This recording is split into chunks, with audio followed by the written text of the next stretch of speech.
Jesus. Hey, everybody. We usually pray before we start. I like remembered at the last minute. So, Okay. so are we live? I have some of the transfers and some of the paint. Good. What is this? Why is this You gotta showing? skip the ad. They're giving you an ad. Okay. Okay, I can see us. All right. Now I have to skip the ad. Okay. Is everybody here?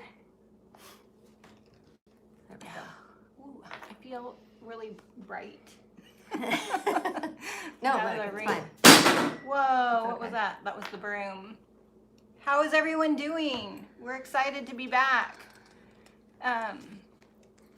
We are excited. We're going to start with some of your questions, and then I'm going to get into the worksheets. And if you have any questions, please ask them here. And thanks for all the well wishes. Hey, Patty. Hey, Jerry. Yeah. How are you feeling, Danielle? Danielle was MIA last week, and I almost bailed because last month. Yeah. Because I was really scared to not so much coming on live. I mean, that's nerve-wracking always, but the technology side of getting it all set up without her help, I'm like, I can't do it. Piece of cake. I didn't even need her help. Okay, so do you want to start with questions? We have some already that we're gonna get into, and then if you have more questions, leave them in the comments, and we'll do that for a few minutes, and then go to the worksheets. Okay, so I'm gonna open the door because I'm sweating. There were 3 questions that were asked prior to going live. We'll cover those first, and then if you guys have more, go ahead and type them. Okay. Linda Evans. Hey, Linda. She asked, how does the paper molding medium hold up on furniture, and what does it feel like when everything is finished? Okay, so the paper clay, I have some. Where is it? Is it right here? Here it is. I love this. You can also get paper clay at Hobby Lobby or Michael's. It's a different brand. I think it's just called Creative Clay, which is very good. Like the stuff you can buy at Michael's on a scale of 1 to 10 is an 8.5. This is a 10 because it's the perfect consistency. It's not too wet and it's not too dry. Where the Michael's clay that I buy, sometimes it's a little bit too wet and I have a hard time getting it out of the mold. But what I love about it, I have an old video where thrift store mirror that was just a plain frame, and I took a bunch of chocolate molds that I got at Michael's, and I used plaster of Paris, and I poured the plaster of Paris into all of these molds and then glued them onto the mirror, and it was good, but like a lot of the molds broke, and it was just really tricky working with the plaster of Paris. And then once the mirror was made, the plaster of Paris is very brittle and fragile, so if you were to drop it or hit anything, you could easily damage it. I don't know if you've ever made anything out of plaster of Paris, but it's fragile and brittle, where this stuff, it almost has like a flexibility in it, so even though it dries really hard, like you would really have to like take a hammer to it to get it to break off or chip off. It's got a really it's not that it dries very, very hard and it's like super strong, but it's got this flexibility to it that makes it kind of give and not, it's just not brittle. So it's very, very strong. And a few times when I haven't glued one down well enough, I just glue it back on. And with the seahorse dresser, I made the seahorse dresser, and then I looked at it, and I think I described in the video how I was obsessing over it and second guessing it. And I sat back, I would take pictures of it, look at pictures of it on my phone, and then I sat there, I'm like, something's wrong with that seahorse, man. I can't put my finger on it. And then I realized that his neck was too fat. And so I got my steak knife out of my kitchen drawer, and I just went in and I like carved his neck out, and I was able to chisel away at it and just make his neck a little bit thinner, and I was able to tweak it. And I actually I put the seahorse on, and then I probably removed 8% of the molds that I had originally added, and then I went back and touched it up with paint, and it's really easy to actually get it to break right where you want it to break. You can even cut them with scissors. So I'd say that the paper clay is very, very easy to work with and very durable. You would just not use it when you're using, like, doing the door pulls or something like Yeah, for the mermaid nightstand, I use the resin because I don't think it's strong enough to have, you know, to have the pressure of pulling like a drawer pull in and out, where the resin was perfect for that. that. Okay. Okay, so next question, Jerry Faulkner. Welcome. She says Hey, it's Jerry. her first time. Welcome, Jerry. She's, I think, confused as to, is she paying you or YouTube for this membership? Oh, okay. Well, Jerry, you're in the group, so you're all set up. When you sign up to be a member, it all goes through YouTube. So you sign up, you give them your credit card information, and then YouTube will deduct the $5 out of your account every month, and then YouTube, after they take their portion, they pay me and I pay you. And that's how it works. But that's separate from every month when we do the downloads. You have to resubscribe, put in your email. That doesn't mean you're resubscribing with YouTube. You're just entering your email so that you can get the next download. You have to do that every month. Yeah. So some of you have asked, you know, when I go to get the new worksheets and it asks for my email, I've already given you my email. Am I paying for more than one membership? No, you're not. We just need for password protection so that we're not giving the worksheets out to anyone. We just need you to enter your email. That's how we track. If you're getting the worksheets every month, but as far as YouTube, yeah, should you ever want to cancel your membership, you would just go back to where you paid, which is at the top of my page is the join button, or once you've joined, it will say see perks, I think, and you just go back there and you can cancel your membership the same way that you signed up for it. Okay, this is Zingara's song. Debbie, which issue of Where Women Create were you featured in? I don't remember. It was at least 4 years ago. Somewhere I have the issue in my stack of magazines, but I don't remember which month it was. Okay. I want to say 4 years ago, 5 years ago. Was it a spring or summer? Do you remember? It was summer. It was, I think, the June issue. Okay, Susie Chilberg, when are the new colors coming out? They're working on, I don't even have samples of the new colors. We sent them off to our manufacturer, and he's working on perfecting and color matching everything, and then once he gets everything dialed in, then he will send me samples, and I will take those samples and I'll paint furniture with it and make sure it doesn't need any changes or adjustments. And then once that happens, it doesn't take too long to get them into production. But after we get them, everything has the thumbs up and we're ready to go. Before we put them on our website, we will let our retailers know that we have new colors, and we'll give them a chance to get them on their shelves, order them. We'll give them like 2 weeks to order them and get them stocked in their stores, so that when I do put the colors out there to the public, then you will be able to go to your nearest retailer and get it right away. Okay, and Susie also wants to know what molds you use most. That's such a funny question, because when I did the wedding cake dresser and when I did the seahorse dresser, the most common question was, which molds did you use? And honestly, like, I use them so out of the box. So sometimes I use tiny little corners of them. Sometimes I twist them and curl them or pull them apart or cut them with a pair of scissors. And for me, it's like, I don't even really think about what molds I use. I just have them out there and I just start using them and fitting them in, and it's kind of like a puzzle piece, and it doesn't matter to me so much like which mold I'm using. I just kind of force it into the place that I want it, like the way that I want it to go. So I use them all, I think, equally. And Sandra had an iPad question. She's still having trouble with iPad. Is it just not, it's only computer and iPhone that this works on? What are you watching on For, now? What is she watching on now? She didn't say. She just said, will this ever work on an iPad? That's a YouTube thing. YouTube just recently rolled out the ability to have memberships, so it's all brand new, and there's lots of things that I hope that they add in the future, but I guess right now you can't watch it on an iPad.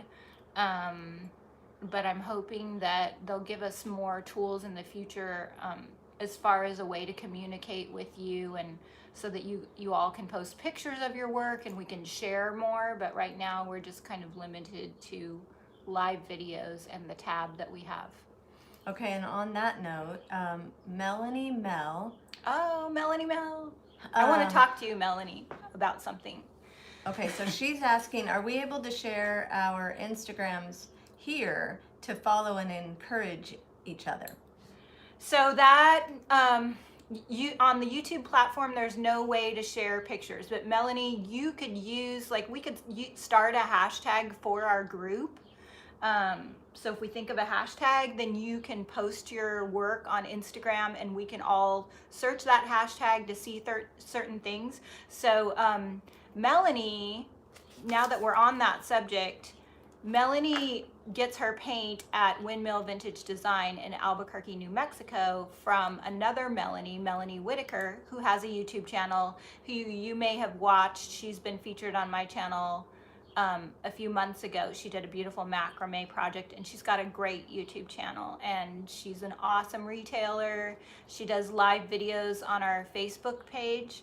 But Melanie gets her paint in Albuquerque, and Melanie Whitaker, so it's confusing because there's Melanie Mel, who's the member in our group right now. You can see her in the feed, and then there's Melanie Whitaker, my retailer. My retailer, Melanie Whitaker, did this cool project where she took an old vintage sofa and she stripped all the fabric and the padding off, and she like backed it with old barnwood. And Melanie Mel did the same thing, but she took it to another level by making the back of it all macrame. And I would love for you all to see that picture. So Melanie, what's your Instagram handle? Do you have one? So that I would love for everyone to see that. Go ahead and type it, your Instagram. Type your Instagram into the comments, and you all go over there and take a look at this amazing project. It's so good, actually, Melanie. I'm just going to put you on the spot right now. I actually went and I bought an old ratty decrepit chair, and I asked Melanie Whitaker earlier this week if she wanted to do a collaboration video with me, where kind of like the videos I've done with Dion, where I cut Dion in and she gives me instructions on how to do it. So I'm going to take this chair and try and do a version of Melanie's wood-backed sofa, and then I would love it if you're up to it, if you want to send me some clips telling me how you did the macrame part, and that's going to be a future video. So don't get scared or anything, but if you want to be in my video, I would love to have you help me with the macrame part of the chair. Says, you are so sweet, you've inspired me so much, thank you. You gonna do it? I think she is. I'd love to, she Yay, said. okay. You all heard that. She's committed now. Okay, so Krabby Blonde is asking if she can be a retailer of DIY paint from home. You want to address that? Okay, first I have to address your name. Krabby Blonde. I love that. I love that. Are you really crabby? Because I'm afraid to answer the question. Krabby Blonde 13, yes. Okay, don't get mad, Krabby Blonde. And she says without an actual storefront. No, our retailers all have brick and mortar stores.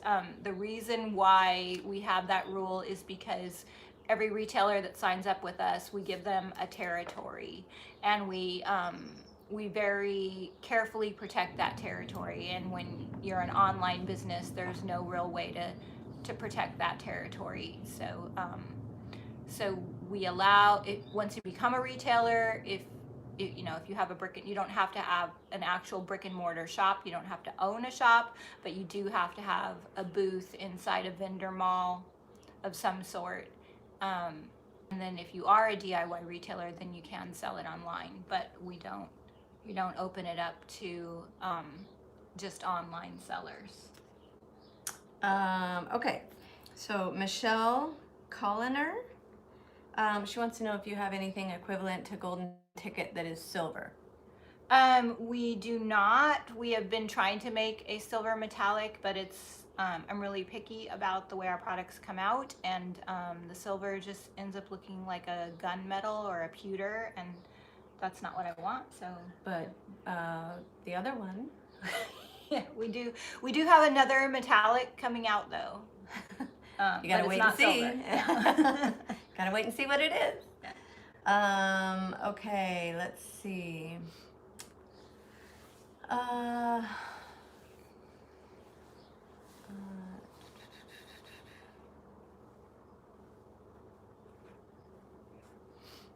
Okay, is an EIN number sufficient, or do we need a state tax license? Susie Chilberg's asking again. I'm assuming for retailer?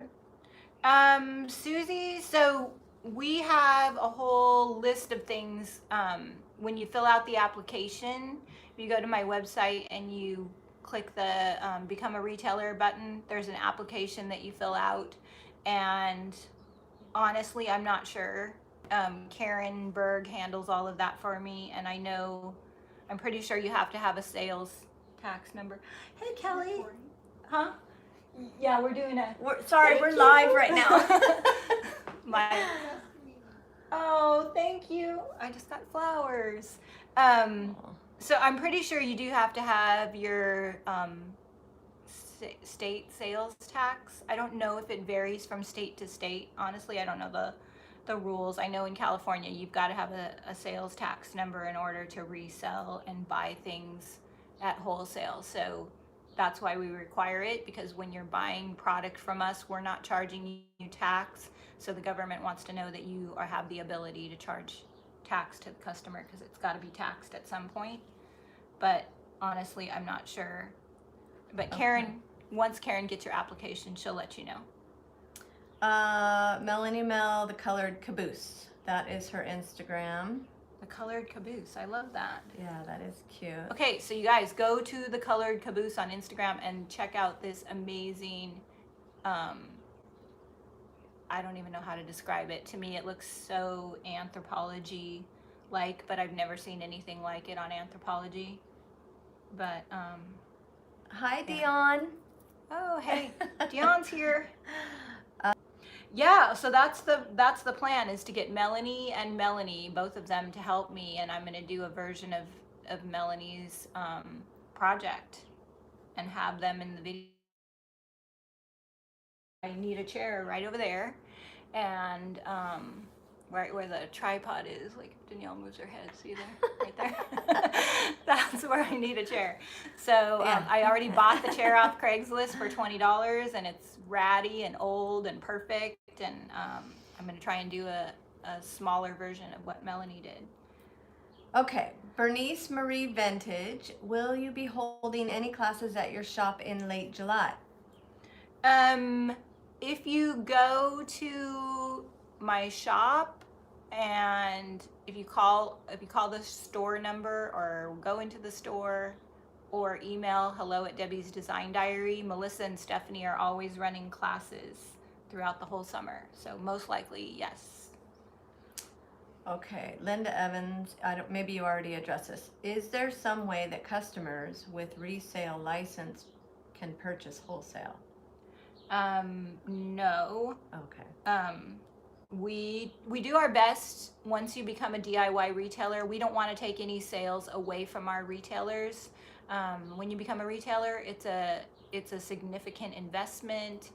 Plus, they're paying rent on their shops. And as a store owner myself, it's very important to me that I drive as much sales as possible to my retailers. So I would never, if I'm selling wholesale to anyone else, I'm taking sales away from them, and they're my number one priority. So Okay. that's why we don't do that. Let's see.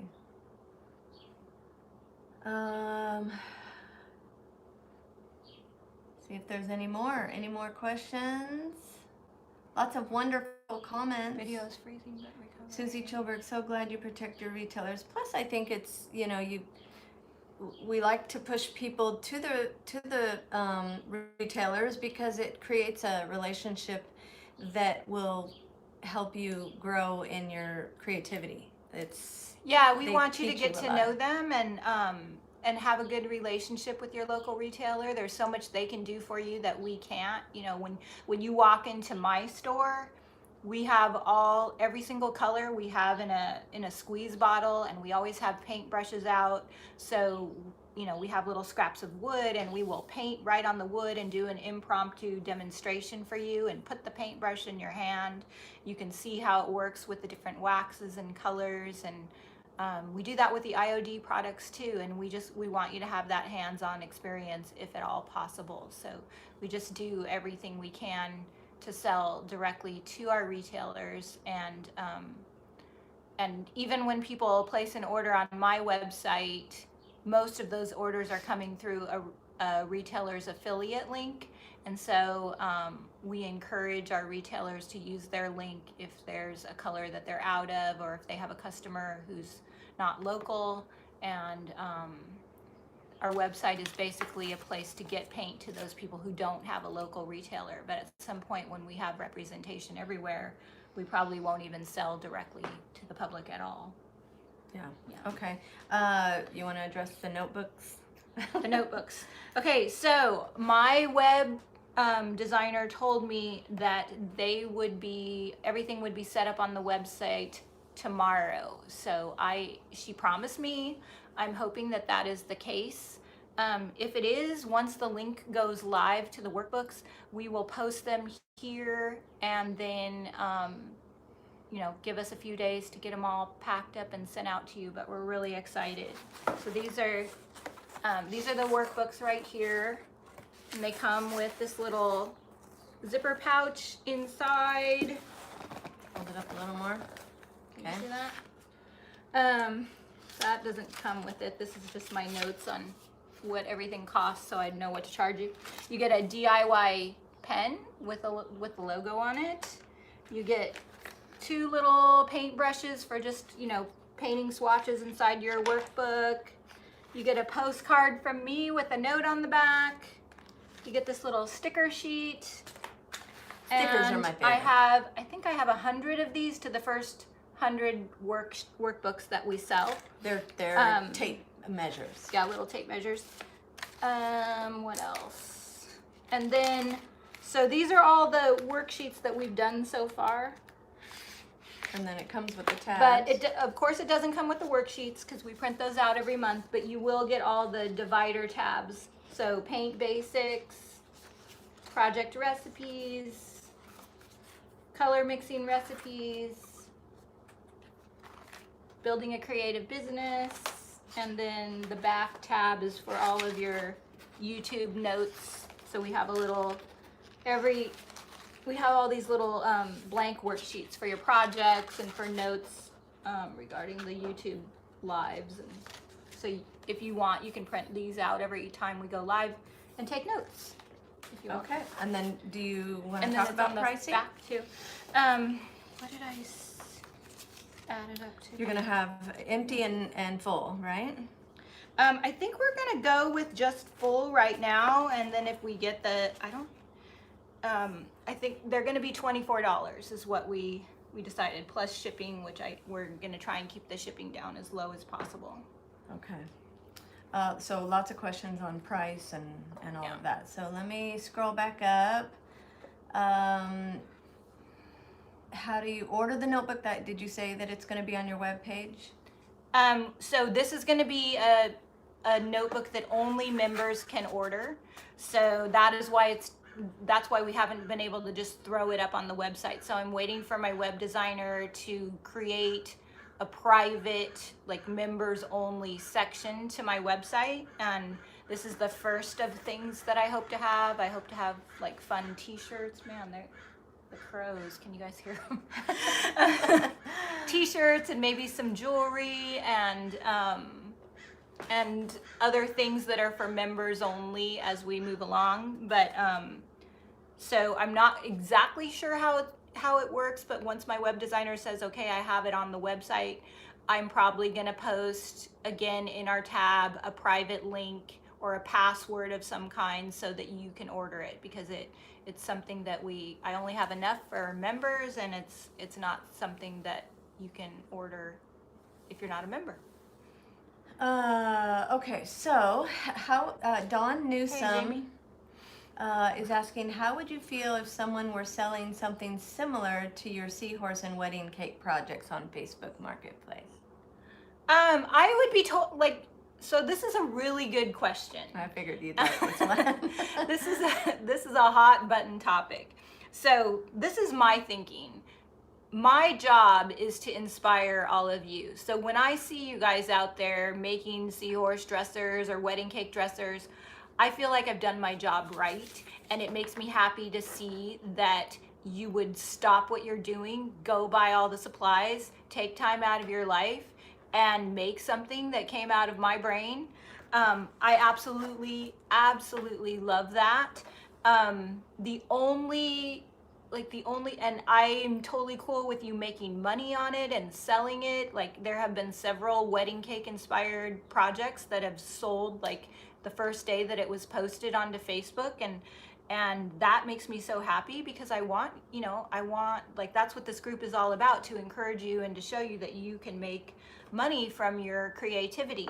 It's the greatest compliment when somebody Yeah, duplicates absolutely.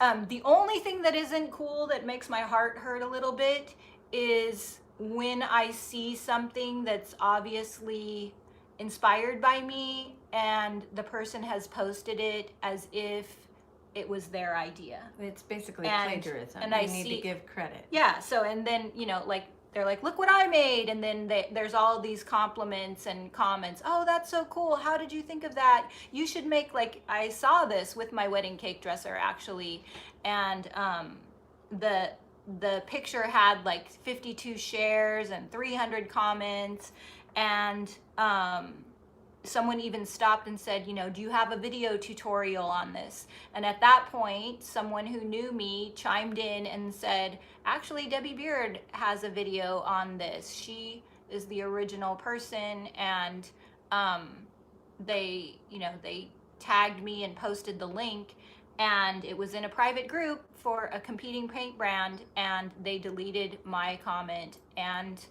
the person who commented, and that hurts, because after 300 comments, not once did the person who made the dresser say, oh, I was inspired by Debbie. And literally, that's all I want. Like, as artists, like, when I was talking about Melanie's project, if I were to just make a YouTube video and make, do the macrame chair with the wood bottom like Melanie did, and I just acted as if I thought of it, like, that would make you guys feel horrible. And it's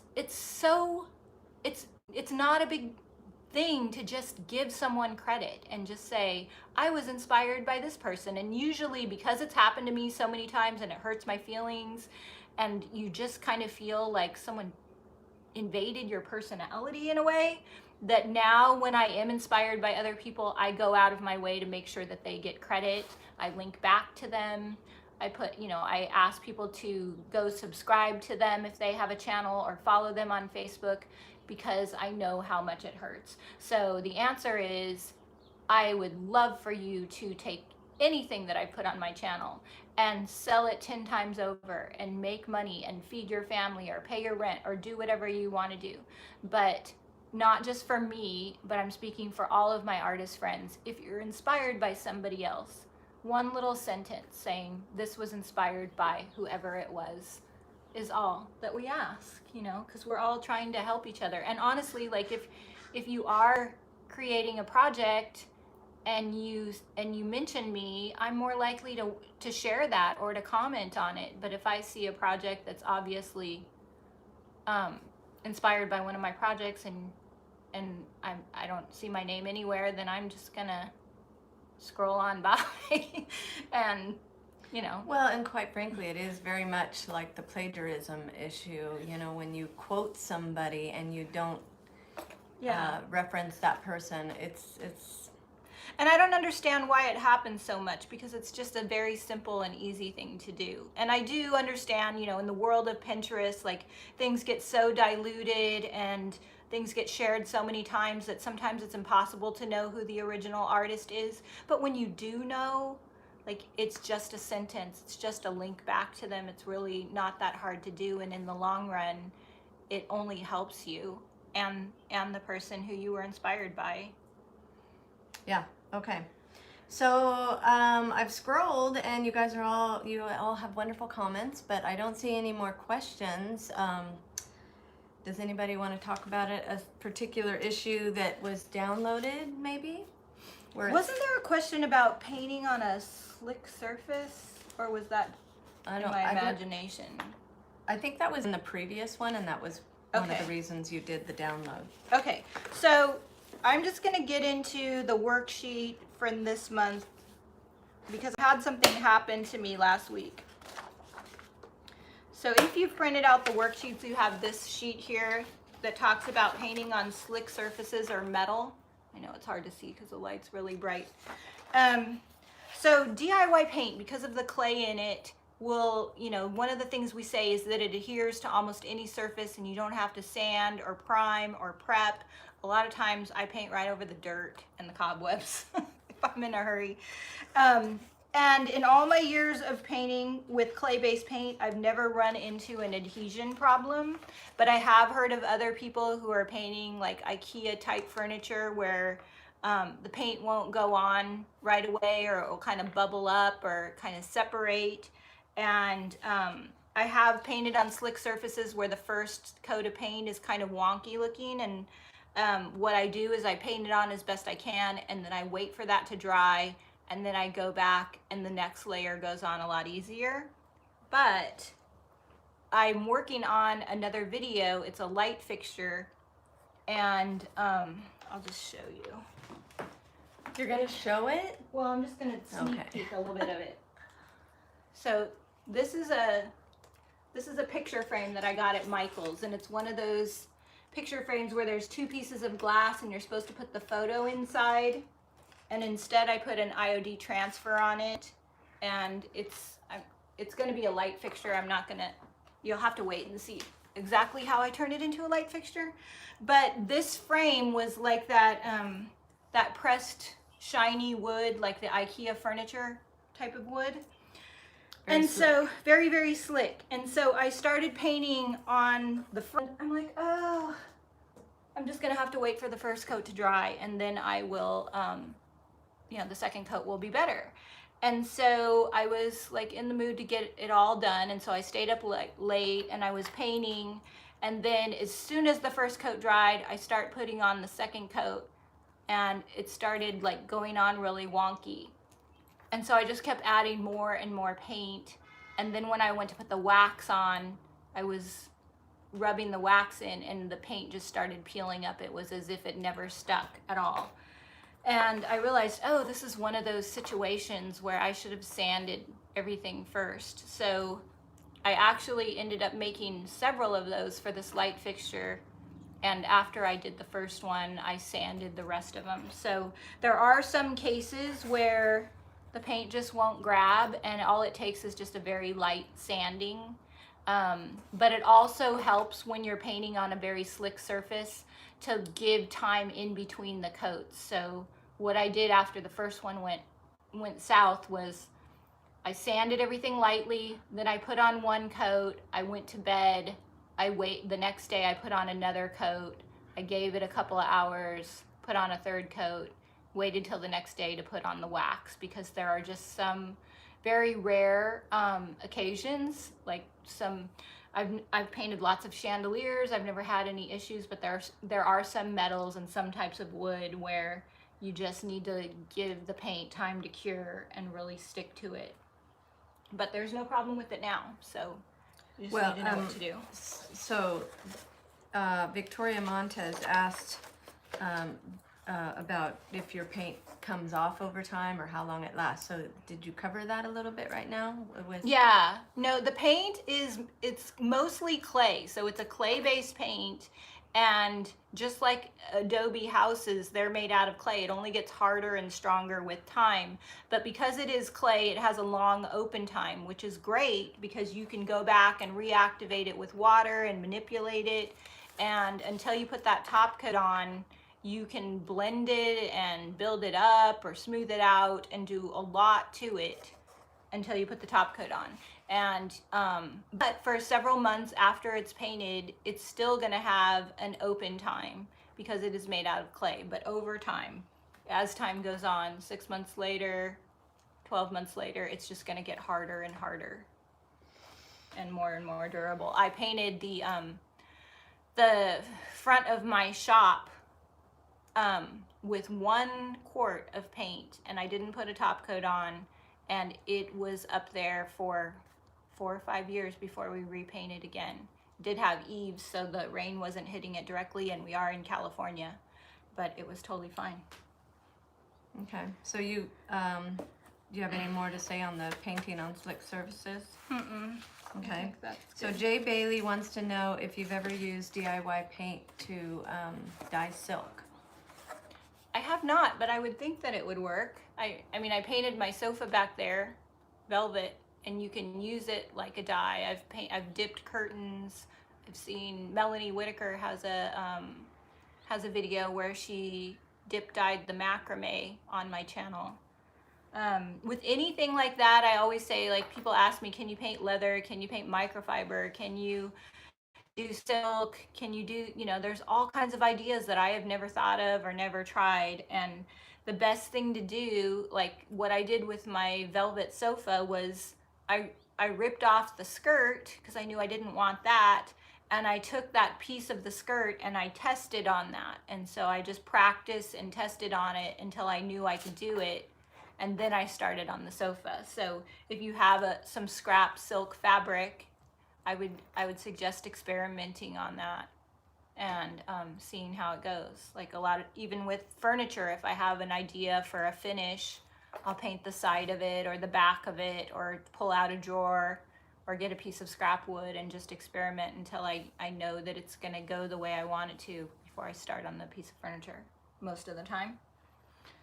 Okay, couple more questions are coming in. Michelle Colinar is asking what you use to seal things that are outside. I go to the hardware store and I get an outdoor sealer because all of our products are very low. Like our finishes are very low VOC or no VOC. Our paint is no VOC, and we just don't use the kind of chemicals that you need to keep it waterproof. Yeah. Yeah, okay. Wendy Moore wants to know about the time frame for downloads. The 15th of every month, right? Yeah, but how long can you go back?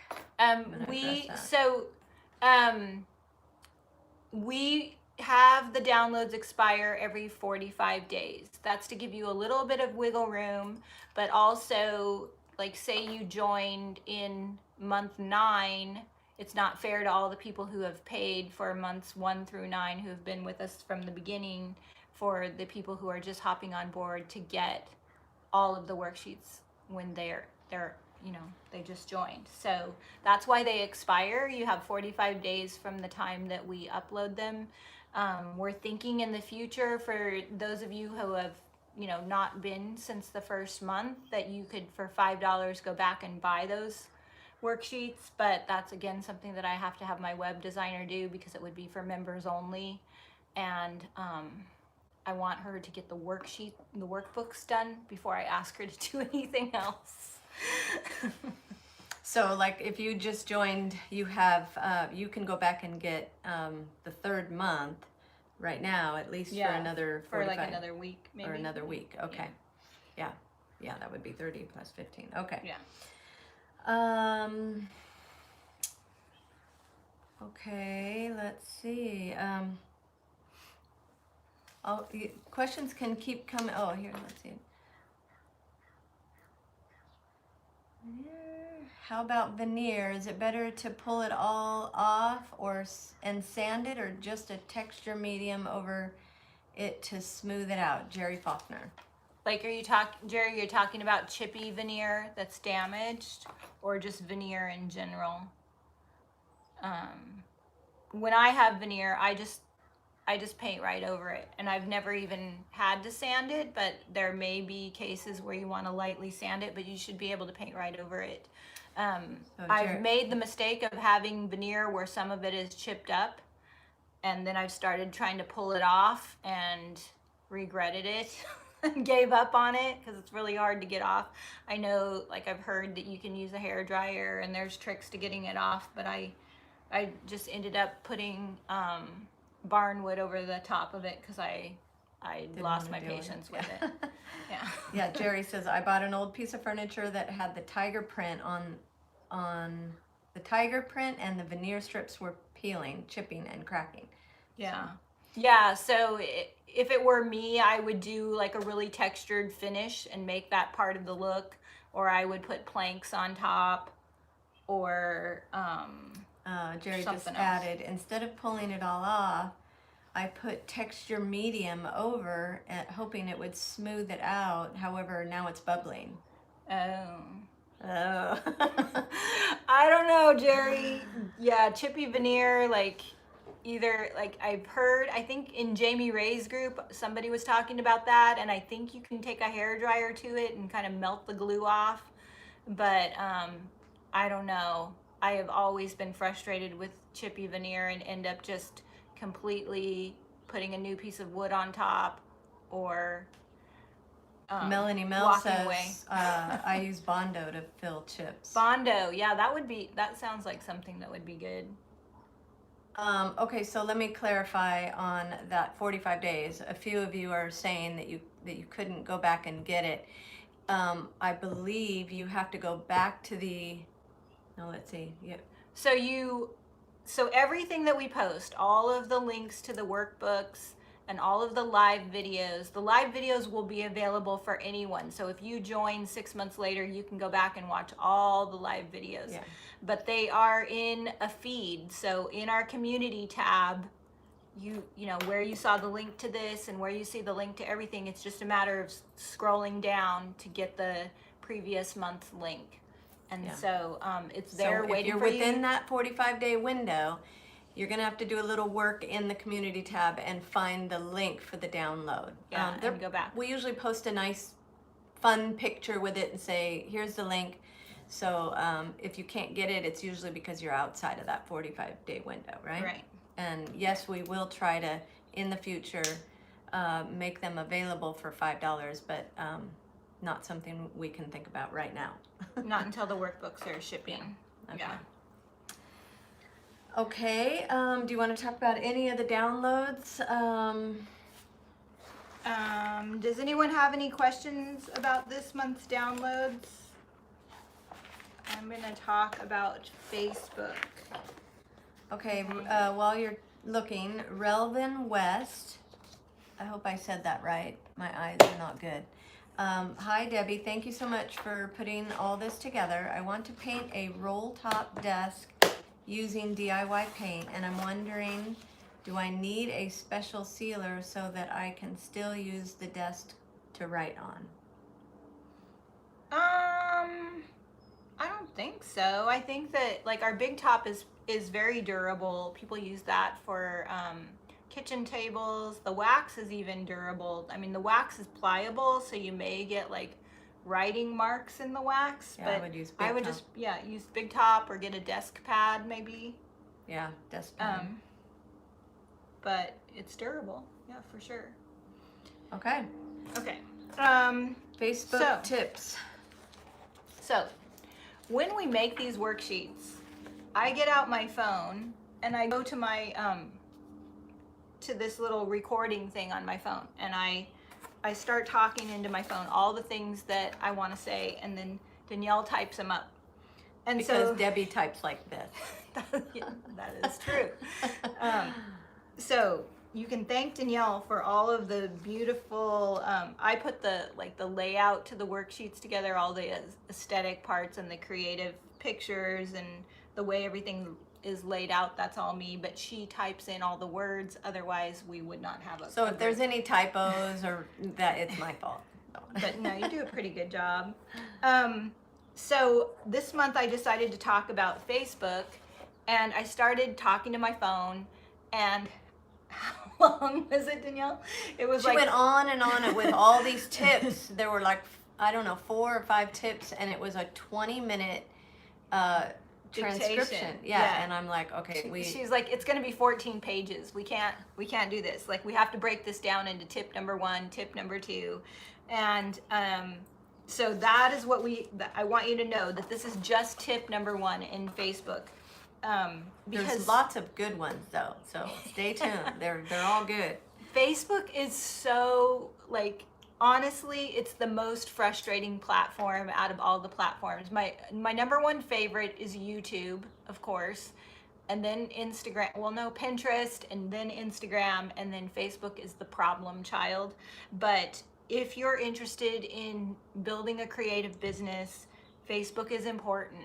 And there are many things that I have learned about building my Facebook page over the years, and I have tons of tips for you. And so we're gonna dole those out throughout the year, because there's a lot to cover, and it changes every 5 minutes. So so I just want you to know that. And probably next month we'll go on to something else, because I don't want to just bombard you with nothing but Facebook tips, because some of you may feel like me and not really even like Facebook. So maybe we'll do Instagram next month, but just know that I'm going to circle back to Facebook. So the tip for this month is your header. So a lot of times, even with the DIY retailers, I will go to their Facebook page. So for example, here's how important your Facebook page is. When we get an application from someone who wants to be a DIY retailer, the first thing, like, we read through your application, and the very first thing we do is we go to that person's business page on Facebook, and we check out what they're doing. We check out what they're making, where they're located, pictures of their work, what their store looks like.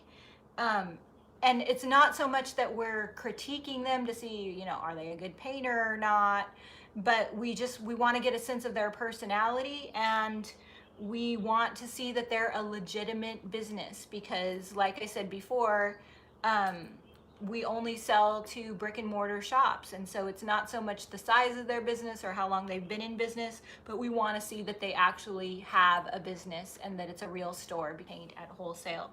So I would imagine that goes on with my paint company, but I would imagine any job interview you have, any creative opportunity you have, your Facebook page is super important. Every time I've had an audition, like I was on the Hallmark channel a couple of years ago, they totally checked out my Facebook page. When I had an audition for HGTV, they checked out my Facebook page, and they said, do not post anything about this audition to your social media or you will immediately be disqualified. And I've heard of people getting disqualified because people do monitor people's Facebook pages if they're looking to work with them. If you have clients who you're trying to sell furniture to, if you post it on Facebook Marketplace, they're going to go to your Facebook page. They're going to check out who you are and what your past work is and see what the comments are. So Facebook is really important. And it can be separate than your personal page. You don't, if you have a personal page and you don't have a business page yet, you can go from your personal page and create a business page. And that way everything is separate, so you don't feel like people are knowing too much about you. It's just your business. That's what. Yeah, it's a way to keep the things that you want personal, left personal, so that it's not a privacy invasion. But also, I think that Facebook doesn't want people selling from their personal pages. They want you to create a business page. If you're trying to sell anything from your personal page, they have been known to shut down personal pages. So that's an important thing. It's a great tool. And so tip number 1 is just about the Facebook header. So what I was saying was, even with my DIY retailers, a lot of times I'll go to their business page because I want to share their work on my page, and their Facebook header is just, it's like a picture of strawberries like all across the header, and you don't know anything about what they're up to based on their header. And you have to think of your Facebook header as a business card. It's like even more important than the actual business card that you keep in your purse and you give to people, because it's more widely viewed. So it's easy to make a header even if you're not tech savvy. You just go to pickmonkey.com and they have a template that will fit perfectly into your Facebook page, and you can Google on YouTube, how to make a Facebook header, but put a beautiful image of some of your best work and put text on there that has your business name and your physical address of your store if you have a store, or if you don't, put your website and the town that you're in, because so many times I'll see something and it's like, oh, they're right here in San Diego. I'm more likely to go to their shop or go to the booth wherever it is that they're selling. But people don't use their Facebook header like a business card, and that's what you should be doing. So take advantage of that. Yeah. Questions? So Melanie Mel says, that's a great idea, business account. I just reactivated my personal account recently. The drama was too much. Yeah, if you're going to give that kind of information on where you sell things and your phone numbers and stuff, just keep it separate from your personal account. Yeah, and Melanie Mel is a great example, because like she's saying that she doesn't want to bring drama into her business or vice versa. And Facebook can be like a crazy place with all kinds of political commentary and things that I don't participate in. And but Melanie, like when I saw her sofa with the macrame on the back, I was like floored by it. It was so amazing and so different than anything I'd ever seen. So the first thing I did was post that to my Facebook page. My Facebook page has almost 30,000 followers. I've been, building that page for the last 7 years. And I asked the other Melanie, does she have a business page? I wanted to link back to Melanie Mel's business page so that I could drive new followers to her. And that would have been a great way to do that. And it would have been her business page, not her personal page, where people could see your other work, Melanie, and they could follow you and wait for the next project that you're doing. So it's a really good way to take advantage of unexpected opportunities that may come your way. So maybe that's something you want to get started before you do the video with me, just saying. Yeah, because it could explode. Yeah, because I want to send people to you because you're talented and you're good, and that, I would definitely want to give credit where credit is due, and so, people can't link back to you and share your work if you don't have a place to go to see it. Okay, so did you cover all the important points on your informative header? Yeah. Okay. Yeah. Can Debbie repeat the website for doing the Facebook header? Oh, it's PickMonkey. Can you type that in, Danielle? PickMonkey, pickmonkey.com. And then the search bar right on YouTube is like your most valuable tool. What I would do is also type into the search bar how to make a Facebook header on PickMonkey. And PickMonkey has their own YouTube channel, and they have great videos that will walk you through step by step. PickMonkey is so easy. Every time you see a thumbnail for one of my videos, I made it on PickMonkey. And it's free, right? There's a free version, and then there's a paid version, which is not very much. Like, you can do more. I think it's like $30 a year or something. I don't know. joined PicMonkey. I've been a member for so long I can't remember now, but there is a free version, and then there's the paid version is well worth it and very affordable. Okay. Yeah.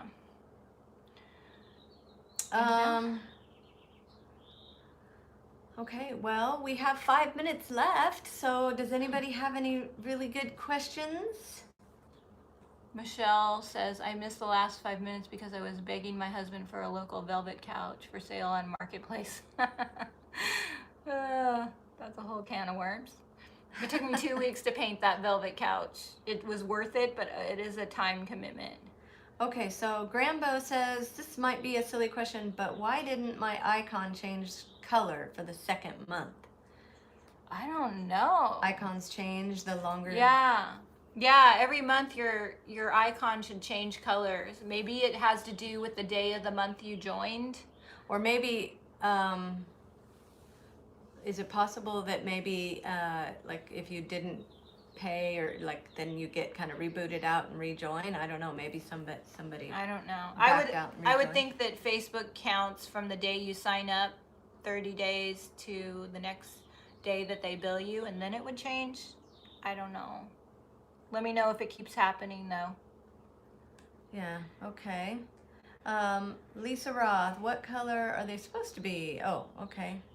They're different colors depending on how long you've been a member. So they change every month,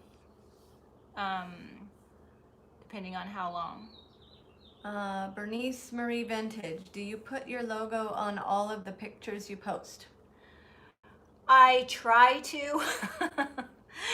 Okay, so in PicMonkey also you can create what's called a watermark, and I highly suggest doing that, especially when you have something that you've created that you really are proud of and that you really love, because people will take credit for your work, and they will steal photos and act as if it's their photo, and they will post them to Pinterest or wherever to get clicks, because there are a lot of blogs that are created overseas, and they steal content from creators and post all these beautiful images to Pinterest to get people to click on their blog, and then once you click on a blog, they make money off the advertisement, like they're paid per click. So it's very common for bloggers, unethical bloggers, to steal pictures, and that's why you want to put your watermark on there. So most of the time I do. There was a case where I created this chandelier out of old paintbrushes. It's hanging in my store to this day. It's not a video, it's just I had all these crappy paintbrushes, and Bobby kept telling me to throw them away, and I'm like, no, I'm gonna do something with them. And then I turned them into this really cool decrepit looking chandelier, and I took a picture of it and I posted it to Facebook one day, and I'm like, look how cool. And then that post went totally viral, and like it was shared like hundreds of times and hundreds of comments. I'm like, oh, how cool, they liked it. Well, now I see it all over Facebook and all over Pinterest, and I never put my name on it, and so it's going viral all over the world, and I could have been the one making money on it, but I'm not, because people steal pictures. Okay, so, Kathy Goodson would like to know more about the music you use on your YouTube. So people ask me this a lot about the music that I use. On YouTube, on Facebook, when you are creating a video or a slideshow, you cannot use public music because it's copywritten. And so as a YouTuber, there's several different subscription music libraries that you can sign up for, or YouTube has a free music library, and you pay a monthly fee, and then you just have thousands and thousands of songs that you can use and download and add to your videos. But when people ask me who they are, they're usually a number like A5 2052, so it's not really something. What does that usually cost? It varies. Like the one music library that I belong to, I think it's $10 a month, and then the price gets higher and higher as your subscriber count goes up. And I even wrote them. I'm like, why are you penalizing people who have bigger YouTube channels? Shouldn't it be the opposite? And so I have to pay, I think, $40 a month for it, where people smaller than me only have to pay $10 a month. Sliding scale. Yeah. So it really varies. So most of them are like $10 a month. Okay, and then Cindy Darnaby, I'm painting my kitchen cabinets with Bear's Best paint and primer. Can I use your white wax on that finish? Will it hold up to cabinet usage, and can you poly over your wax or use a top coat? Okay, so first question is, wax is always last because wax will expand and contract with the temperature in the room. So if you paint or put anything over wax, like a top coat, or if you change your mind after you've waxed something and you want to paint over it and start over again, you're risking that the paint will chip up and peel up. Not to say that I have not done it. I have done it and I haven't had problems most of the time, but I always tell everyone to let wax be the very last thing, because you do take a risk. So if you paint over wax or top coat over wax, do it at your own risk. And then as far as working well with other products, most of the time there hasn't been any issues. Like, our products will work really well with other ones, but I just don't know. I can't speak to it because I don't know what's in the Bear products. So I would just get a test board and paint the finish on that you're painting on your cabinets, and then put the wax over it and see what happens. But it should be, it should be fine if you do that and you wait maybe 3 or 4 days and it all looks good. I would say that you're fine. So real quick, other people are commenting on other music search engines, but if you don't pay for the music, then it's considered, you won't get monetization, correct? Or right. So if you use music that is not licensed and paid for, I mean, there is some free music that is legal to use. Like, YouTube has a free music library and it's available to every YouTuber, and there's some decent songs on there. I don't ever use them, but I think you did in the beginning. No, I never did. Oh, no? Oh, no, okay. And even in your, like, if you own an Apple computer, it comes with like 20 songs that are free to use. Yeah. But yeah, YouTube has some decent songs. But you'll immediately get shut down if it's not. Yeah, if you decide to use a Britney Spears song, or whoever, a popular artist who is, you don't have the rights to use it, then YouTube will not let you monetize your video. Facebook probably won't even let you post the video, or they'll mute the music on the video, or you can get a copyright strike, which you do not want, because if you get 3 strikes, they shut your channel down. So I don't even mess around with that. Like, I've heard of people getting copyright strikes because there was music playing in the background on the radio, and they happened to be talking and they weren't even thinking about the music. Okay, one more question. Okay. And then we'll close up.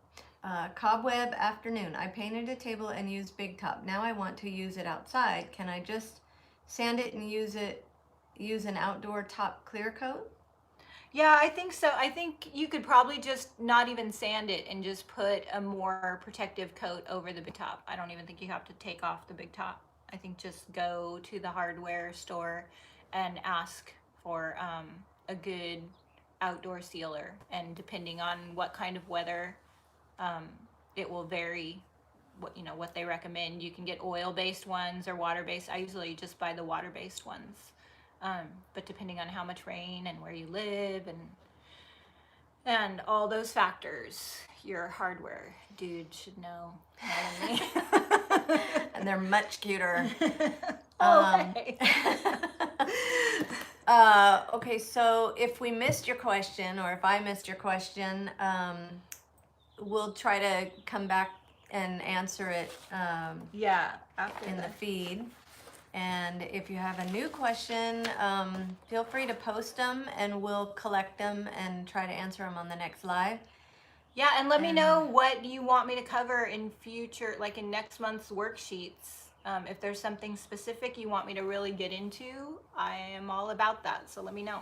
Yeah, and Any suggestions? We're totally open to suggestions. If there's anything you want to hear in the next downloads, just let us know. We want to give you what you need. Aw, Michelle Collender, see what she says. Thank you, sweet sisters. You make me miss my sister. Aw. Yeah, we're completely Thanks, opposite too. Yeah. No. She hates painting, and she's very organized and meticulous, and she's kind of taken the place of our mother. I like to paint hair though. Yeah, I she does paint my hair. Yeah, Yeah. she does a great job with my hair. Okay, so hopefully the notebooks will be up tomorrow, and Yeah, I hope so. I want to get them out there. and we will see you on the next live, usually towards the end of the month on a Sunday night. So Yeah. thanks again. Yeah, and Melanie Mel, I'm going to send you a message about the video. So, yeah, I think that's it. Thank you all for watching. Bye. Bye. Okay, what do we do?